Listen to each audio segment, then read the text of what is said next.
তো বন্ধুরা, রাধে রাধে, সবাই কেমন আছো? তো রাধে রাধে বলে আজকের ভিডিওটা আমি শুরু করছি। তো এখন দেখো আমরা মন্দির চত্বরেই রয়েছি। মন্দির চত্বর থেকে ঘুরে ঘুরে আমরা চারিদিকটা ঘুরে ঘুরে দেখছিলাম। তো এই দেখো মন্দিরটা কত সুন্দর। তো চারিদিকে দেখো প্রচুর দোকান রয়েছে, এত সুন্দর সুন্দর জিনিস, কি বলবো। এই জিনিসগুলো যদি তোমরা দেখো তোমাদের নিতে ইচ্ছে হবে।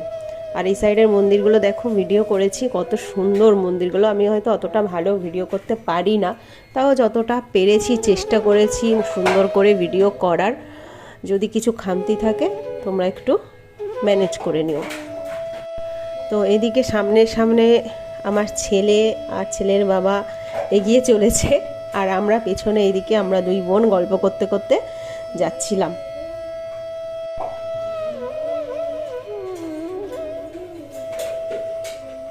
তো পুরো মন্দির চত্বরটাই আমি দেখাচ্ছি, চেষ্টা করছি ভিডিওর মাধ্যমে তোমাদের সামনে তুলে ধরার।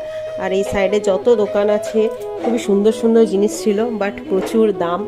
আমাদের মতো মধ্যবিত্তের কাছে এই জিনিসগুলো কেনাটা একটু বেশি, কি বলবো, বেশি হয়ে যাচ্ছিল দামটা। তো এখন আমরা যাচ্ছি এই রাস্তা ধরে গদা ভবনের দিকে। তো এই দেখো গদা ভবনে আমরা চলেছি। তো গদা ভবনে আমরা আজকে প্রসাদ গ্রহণ করব। 70 টাকা করে টিকিট কেটেছিলাম। তো খাবারে ছিল ডাল, ভাত, পাঁচমিশালি সবজি, রুটি, পনিরের তরকারি আর পায়েস। খুবই ভালো ছিল খেতে, খাওয়ার সিস্টেমও ভালো ছিল। টেবিলেও বসার খাওয়ার ছিল বয়স্ক মানুষদের জন্য, আর নিচেও বসে খাওয়ার সিস্টেমটা খুবই সুন্দর ছিল।